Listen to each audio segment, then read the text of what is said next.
नमस्कार, खबर दोपहर देख रहे हैं आप और मैं हूं आप सबके साथ अनूप। नमस्कार, मैं हूं आपके साथ विभा उपाध्याय और बुलेटिन में सबसे पहले बात दो सियासी मुलाकातों की जिसने बिहार की सियासत को इस वक्त गर्मा कर रख दिया है। जी हां, पहली मुलाकात होती है एलजेपी सांसद चंदन सिंह की मुख्यमंत्री नीतीश कुमार से उनके सरकारी आवास एक अरण्य मार्ग पर। और इस मुलाकात के बाद जो चर्चाएं हैं वो बेहद तेज और गर्म होती हुई। दो तस्वीरें आपके टीवी स्क्रीन पर। पहली तस्वीर चंदन सिंह की मुलाकात की, सीएम से मुलाकात करने के लिए उनके सरकारी आवास पर पहुंचे एलजेपी सांसद। और दूसरी तस्वीर जो है वो कन्हैया कुमार की है। जी हां, सीएम नीतीश से चंदन कुमार की मुलाकात के बाद कन्हैया कुमार ने अशोक चौधरी के आवास पर जाकर उनसे मुलाकात की है। और इन दोनों ही मुलाकातों की तस्वीरें आपके टीवी स्क्रीन पर। और मुलाकातों के बाद बिहार में सियासी पारा एक बार फिर से बढ़ता हुआ, गर्म होता हुआ कि आखिर इस मुलाकात के पीछे क्या बात हुई। ये मुलाकात कई मायनों में बेहद खास इस वक्त मानी जा रही है।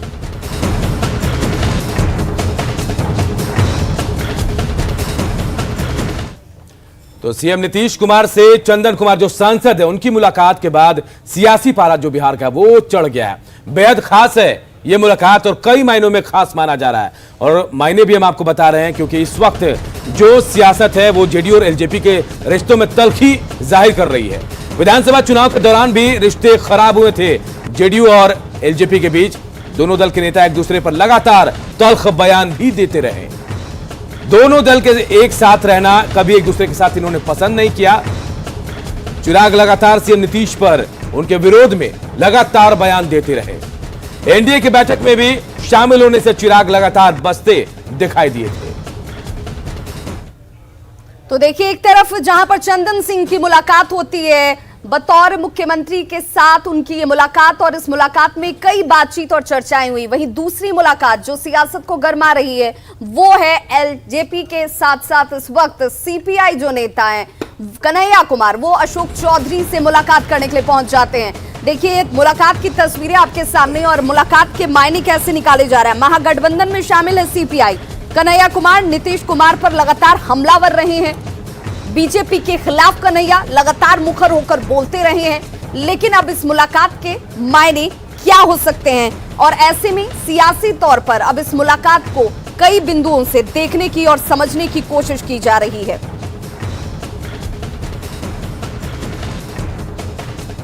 और देखिए, कन्हैया कुमार की मुलाकात भी बेहद खास अशोक चौधरी से, क्योंकि लेफ्ट विचारधारा के नेता किसी और विचारधारा के नेता से मिल रहे हैं। और सबसे बड़ी बात कि कई मायने भी हैं, इसकी खबर के मायने भी आपको बता रहे हैं। ये मुलाकात उस वक्त हुई है जब सीपीआई नेता ही कन्हैया कुमार के खिलाफ है, कन्हैया के खिलाफ ही उनकी पार्टी इस वक्त खड़ी है।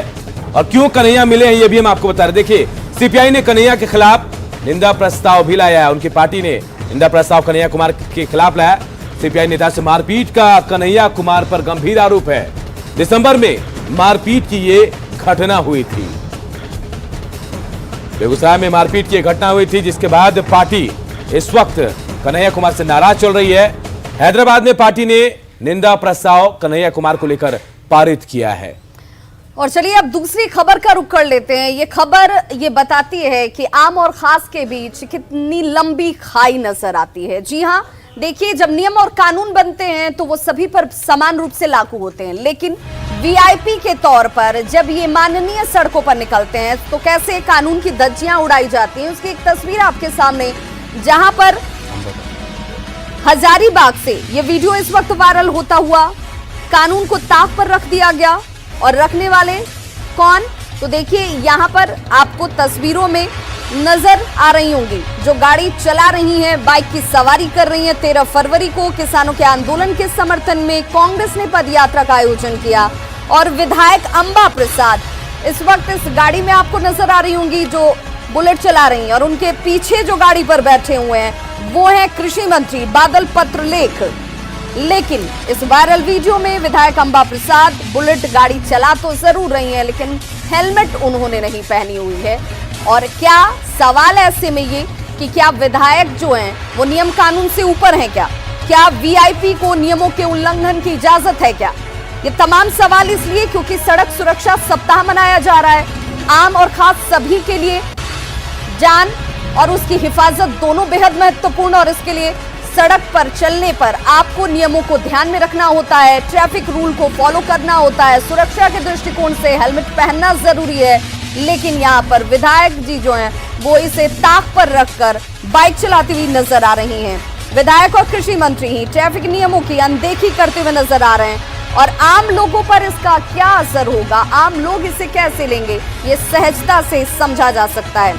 और इस तस्वीर के सामने आने के बाद कई सवाल इस वक्त खड़े हो रहे हैं। देखिए, सवाल ये कि मंत्री और विधायक ही क्या कानून को तोड़ देंगे? क्या आम और खास के लिए ये दोनों तरह से नियम और कानून जो है वो अलग अलग हैं? क्या मंत्री और विधायक ही कानून को तोड़ेंगे? ये वो सवाल है। और सवाल यह भी कि क्या विधायक के लिए कोई नियम कानून नहीं है? बाकायदा अंबा प्रसाद ने यह वीडियो पोस्ट किया है और बड़े बड़े नेताओं को, कांग्रेस को टैग भी किया है। और क्या विधायक के खिलाफ कार्रवाई होगी? ये भी सवाल इन तस्वीरों के साथ, इस वायरल वीडियो के साथ। और जनता को क्या संदेश ऐसे देते नेता और कार्यकर्ता, इससे क्या सीखेंगे? क्या वो सड़कों पर ऐसी दबंगई नहीं करेंगे? और सरकार की कोशिशों को पलीता लगा रहे हैं ऐसे नेता, ये भी सवाल उठ रहा है। और ऐसे नेता कैसे करेंगे सड़क सुरक्षा की बात, जो खुद नियमों की धज्जियां सरे राह और सरे शाम उतार रहे हो?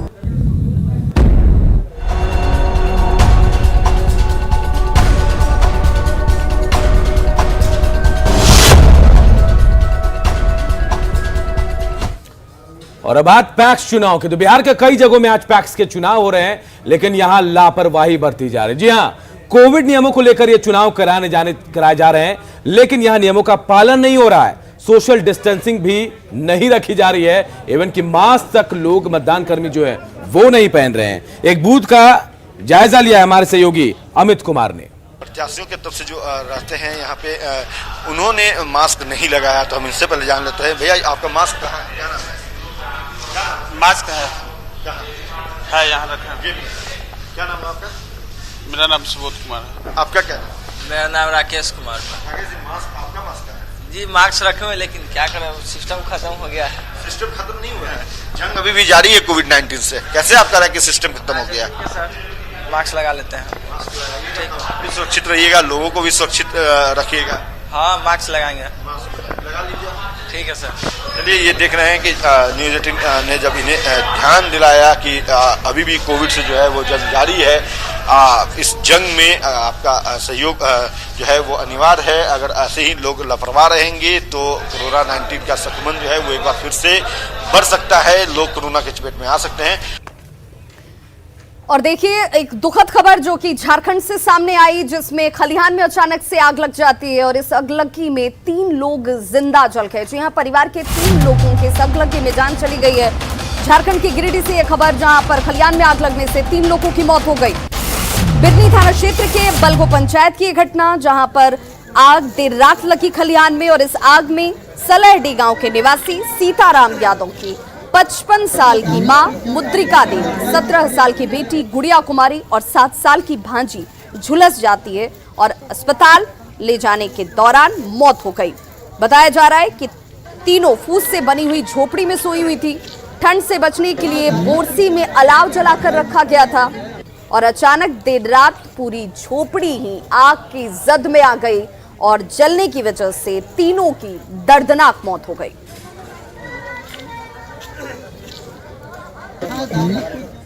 और देखिए, कैसी खबर जहानाबाद से भी आई है, जहां फूस के घर में आग लग गई और इस आगलगी में मां बेटे की जलकर मौत हो गई। हालांकि कई मवेशियों के भी जलने की खबर है। तो जहानाबाद से भी ऐसी खबर आई जो हैरान कर रही है। यह खबर हुलासगंज प्रखंड के इब्राहिमपुर गांव से आई है, जहां फूस के घर में आग लगी और इस आगलगी में मां बेटे की मौत हो गई। इस घटना में कई मवेशियों की मौत हुई आग से झुलसकर। बताया जा रहा है कि जब घर के जो सदस्य गहरे नींद सो रहे थे, तभी आग ने विकराल रूप धारण कर लिया। हालांकि आग कैसे लगी, इसका खुलासा नहीं हो पाया। इस घटना के बाद स्थानीय विधायक ने लापरवाह अधिकारियों पर अपनी भड़ास भी निकाली। उन्होंने कहा कि प्रशासनिक उदासीनता की वजह से कई प्रखंडों में अग्निशमन की व्यवस्था नहीं है, जिससे वक्त रहते आग पर काबू नहीं पाया जा सकता। प्रखंड स्तर पर अग्निशामक का टीम नहीं है। खुद वहाँ के पदाधिकारियों ने भी महसूस किया कि घोसी में एक छोटा सा अग्निशामक की गाड़ी है, एक तो सूचना करते हैं, आने में देर होता है, तो उनका भी मांग है ये प्रखंड स्तर पर अग्निशामक का टीम होना चाहिए। और हम भी महसूस करते हैं, पिछले दिन जहानाबाद के लोगों ने भी सवाल उठाया था कि अग्निशामक का जो टीम है वो ये जो पुल है रेलवे पुल के उस तरफ राजा बाजार तरफ है और वहाँ गाड़ी आने जाने में काफ़ी दिक्कत होती है। यहाँ के लोगों का भी मांग है कि अग्निशामक की जो टीम है उसका जो कार्यालय है वो बाजार के आसपास हो, ताकि यहाँ से कहीं आने जाने। और अब बात तारापुर शहीद कांड की। जी हां, आज तारापुर शहीद दिवस है और ऐसे में 15 फरवरी 1932 को तारापुर थाने पर तिरंगा फहराने को लेकर के 34 वीर सपूत शहीद हो गए थे। अंग्रेजों ने वीर सपूतों की टोली पर अंधाधुंध फायरिंग कर दी थी। 34 में से 13 की पहचान तो हो पाई, बाकी 21 अज्ञात ही रह गए। वीर सेनानियों की याद में तारापुर थाना भवन के सामने शहीद स्मारक का निर्माण किया गया, जिसकी तस्वीरें आपके टीवी स्क्रीन पर हैं। घटना का जिक्र हाल ही में प्रधानमंत्री नरेंद्र मोदी ने मन की बात में भी किया था और इसके बाद अब इस इलाके के जो लोग हैं वो आशान्वित हैं कि शायद एक बार फिर से तारापुर के दिन बहुरेंगे और इन शहीदों को उचित स्थान और सम्मान मिल पाएगा। मुंगेर जिले के तारापुर थाना में वो जलियांवाला बाग से भी बड़ी घटना है, लेकिन इसे वह मुकाम और वह ख्याति नहीं मिल पाई जो कि जलियांवाला बाग को मिला, लेकिन यह भी उससे कम बड़ा आंदोलन और शहीदी जत्था नहीं था। देश के प्रधानमंत्री ने जिस चीज़ को टच किया है तो स्वाभाविक है कि उन चीज़ों को पूरा करना हमारा कर्तव्य है। और 13 शहीद हुए थे और कई लोग जिनकी पहचान नहीं हो पाई, उन तमाम लोगों को हम पूरी तरह श्रद्धांजलि देते हैं। तारापुर का यह ब्रिटिश कालीन थाना भवन जो 1915 ईस्वी में स्थापित हुआ था और 1932 ईस्वी के उस बलिदान का गवाह है, उसको राष्ट्रीय धरोहर के रूप में संरक्षित किया जाएगा। अनगिनत संख्या में स्वतंत्रता सेनानी शहीद हो गए। 15 लोगों की पहचान हो सकी, कुछ की पहचान अभी तक नहीं हो सकी। उन शहीद की याद में मेरे पिताजी पंडित नंद किशोर चौबे स्वतंत्रता सेनानी द्वारा शहीद स्मारक का निर्माण कार्य। और अब बात फास्टैग की करते हैं। तो आज आधी रात से ही फास्टैग अनिवार्य कर दिया गया है, लेकिन इसके बावजूद अब भी लापरवाही दिख रही है। जी हाँ, पटना से बख्तियारपुर जाने वाले रास्ते में कई टोल प्लाजा पड़ रहे हैं, टोल नाका पड़ रहे हैं और यहां से ज्यादातर गाड़ियां जो गुजर रही हैं उनमें फास्टैग नहीं लगा हुआ है। चालक जो हैं अलग अलग तरीके से बहाने बना रहे हैं और फास्टैग नहीं लगाने की अलग अलग तरीके से बातें भी बता रहे हैं। लेकिन टोल कर्मियों का कहना है कि फास्टैग लगाने से न सिर्फ वक्त की समय की बचत होगी बल्कि ईंधन भी लोगों का बचेगा।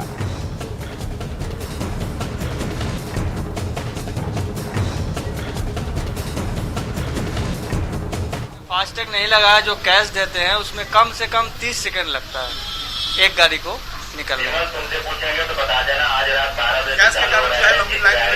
क्या चीज?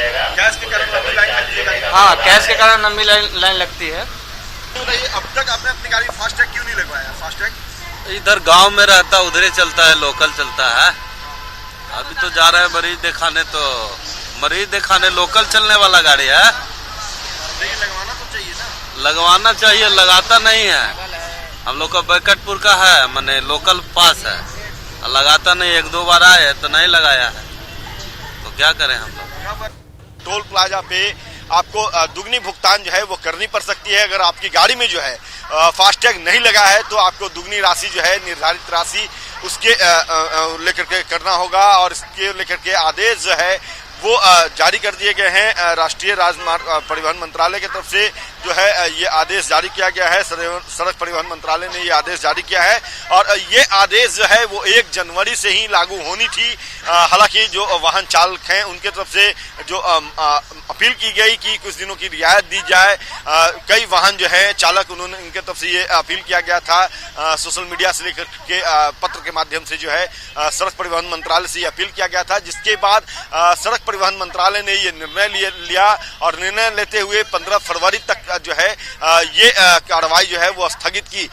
हालांकि आज रात 12 बजे से जो है यह नियम जो है वो लागू हो जाएगा। जिन वाहनों पर फास्टैग नहीं लगे होंगे, टैग नहीं होंगे, उन वाहनों के जो चालक हैं उनसे दुगनी राशि जो है, निर्धारित राशि जो होती है हाईवे पे जो टोल प्लाजा पे वसूले जाते हैं, निर्धारित जो है राशि जो होती है उससे जो वसूले जाते हैं उसके एवज में दुगनी राशि देनी होगी। और यह कार्रवाई इसलिए की गई है क्योंकि जो है सड़क परिवहन मंत्रालय ने यह कार्रवाई इसलिए किया है क्योंकि जो कैश के ट्रांजैक्शन के दौरान जो लंबी लाइनें लग जाती है गाड़ियों की। आप देख भी सकते हैं कि जहां कैश का ट्रांजैक्शन हो रहा है वहां गाड़ी जो है वो काफी रुकती है और इसके कारण से समय, ईंधन और पर्यावरण तीनों को जो है वो क्षति होता है।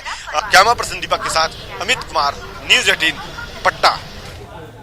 और अब बात लोक गायिका बबीता मिश्रा की। जी हां, लेकिन दूसरी उपलब्धि उन्होंने अपने नाम की है। लोक गायिका में अपनी पहचान बनाने के बाद बबीता मिश्रा ने मिसेस बिहार 2020-21 का खिताब भी अपने नाम कर लिया है। और देखिए, अपनी इस उपलब्धि में उन्होंने अपनी दोस्त दीप जानी का भी जिक्र किया, जिन्होंने हर कदम पर बबीता मिश्रा की मदद की। और इन दोनों से ही बात की है संवाददाता अमित कुमार ने।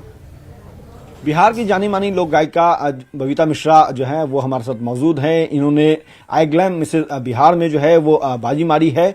बात करते हैं इनसे, जानते हैं। बबीता जी, लोक गायक होना अलग बात है, इस तरह के कंपटीशन में जाना और विनर हो जाना एक अलग बात है। कैसा लग रहा है?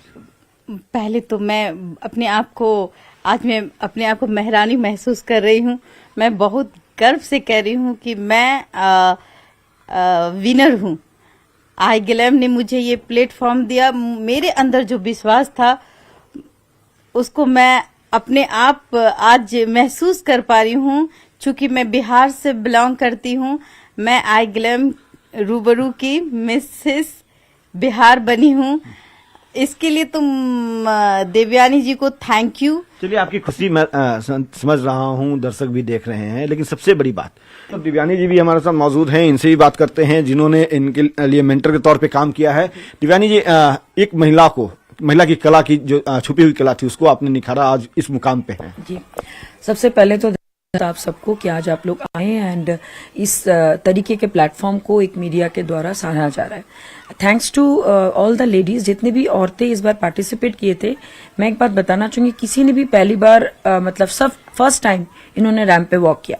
सब लोग हाउसवाइफ होते हुए भी एक मान लीजिए एज ग्रुप था 23 to 56। So the best part is that उन्होंने एकदम जैसे बच्चों की तरह सीखा चीजों को, जैसे हम लोग ABCD बचपन में सीखते हैं उसी तरीके से रैंप वॉक इनको सिखाया, बताया कि आपको वॉक करना है, आपको लोगों तक जाना है, अपना मैसेज देना है। चलिए, आज आपकी जो चाहत थी, जो कोशिश थी, वो रंग लाई है, लेकिन फिर भी कई महिलाएं जो है वो संकोचित हैं, अपने आप को घर में कैद रखती हैं, ये सोच करके कि हम कुछ कर नहीं सकते, हमारे अंदर वो चीजें नहीं है। तो उनके लिए क्या मैसेज होगा? मैं ये बताना चाहूंगी, हम लोग अभी 21वीं सदी पे हैं, we are in 21st century. और अभी अगर कोई ऐसा बोले कि मैं घर पे हूँ, कोई कर नहीं पाती हूँ, मैं तो बोलूंगी कि हर वो औरत को अपना एक ड्रीम तो पूरा करना चाहिए। जैसे बचपन में होता है कि हर एक समय we are in the radar of parents, जो माँ बाप बोलेंगे वही करना।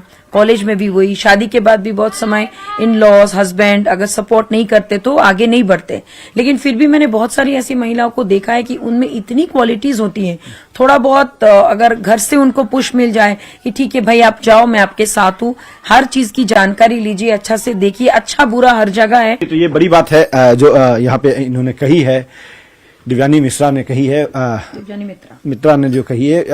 उम्मीद करता हूँ कि इनकी इन बातों को सुनने के बाद इस रेस में, जिसमें आज बाजी मारा है इन्होंने, बबीता मिश्रा ने, कई और औरतें जो है अपनी कदम बढ़ाएंगी और बिहार का जो नाम है वो रोशन करेंगी।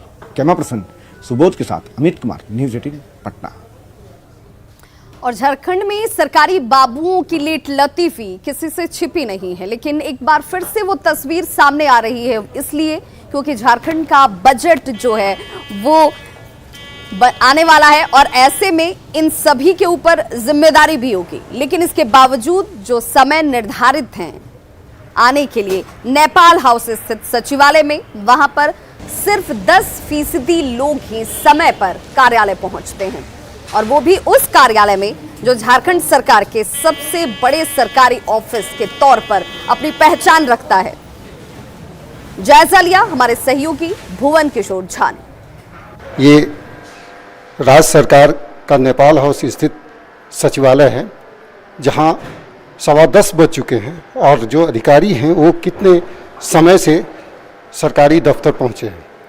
आप देखें कि ये जो दफ्तर है वो नेपाल हाउस का है, जहां पे सप्ताह में 5 दिन काम होते हैं। शनिवार और रविवार को सरकारी अवकाश भी रहती है और जो अन्य दिनों की जो छुट्टियां जो होती हैं वो उसके अलावे हर दिन सुबह 10 बजे से ये दफ्तर काम करता है सरकार का। इसमें बड़े अधिकारी बैठते हैं, चाहे पेयजल एवं स्वच्छता विभाग की बात करें या कृषि का बात करें या स्वास्थ्य विभाग की बात करें। ये तमाम ऐसे विभाग हैं यहाँ पे जो कार्यरत होती हैं, यहाँ से नीतियाँ बनती है और सरकार के पास यहाँ से फाइलें मूव करती है और उसके बाद उस पर आगे की अग्रतर कार्रवाई होती है। आम जनता के हितों में योजनाएं। इक्के दुक्के कर्मी यहाँ पर पहुँचे हैं, चाहे उप सचिव रैंक के हों, सचिव रैंक के लोग हों या जो डायरेक्टर जो विभाग के होते हैं वो पहुँचे हैं। खास करके जो सचिव रैंक के अधिकारी हैं या डायरेक्टर हैं वो आज भी समय पर नहीं पहुँचते दफ्तर में। मीटिंग का ज़रूर इंगेजमेंट रहती है, बहाना भी कुछ जगहों से आती है कि वो प्रोजेक्ट में हैं या दूसरे जगह पे दिल्ली में हैं। ये तमाम चीज़ें होती रहती हैं, लेकिन ज़रूर इस बात को सोचना होगा कि सरकार के जो कामकाज चल रहे हैं उसमें यदि बड़े अधिकारी नहीं रहेंगे तो समय पर संचिका का निष्पादन कैसे होगा, स्पीडअप काम में कैसे आएगी और लोगों को इसका लाभ कैसे मिलेगा। भुवन किशोर झा, न्यूज़ 18 रांची। 16 फरवरी यानी कि कल सरस्वती पूजा है और इस सरस्वती पूजा को लेकर जिस तरह का उत्साह अमूमन नजर आया करता था वो इस बार फीके नजर आ रहे हैं। मूर्तिकारों के अंदर भी मायूसी कि उनकी मूर्तियों को लेकर उन्हें ऑर्डर नहीं मिल रहे। वजह कोरोना की वजह से लोगों की तरफ से ऐसे आयोजनों को लेकर उदासीन रवैया और मूर्तिकारों की इसी मायूसी पर हमारे सहयोगी ने उनसे बातचीत की। क्या कुछ उन्होंने कहा है आप भी देखिए।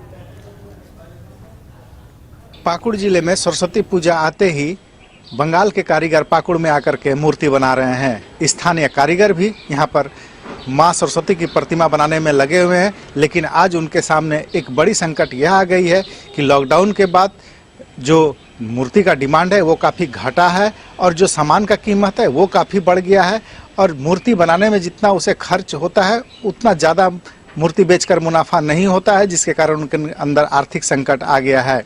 मूर्तिकारों का कहना है कि दूसरा काम भी करेंगे तो उतना ज़्यादा मजदूरी नहीं मिलता है, नियमित काम नहीं मिलता है।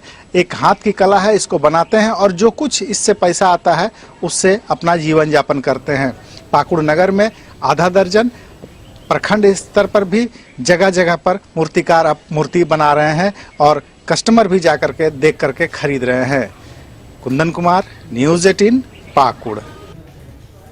तो खबरों का सिलसिला लगातार जारी, आप देखते रहिए न्यूज़ 18 बिहार झारखंड।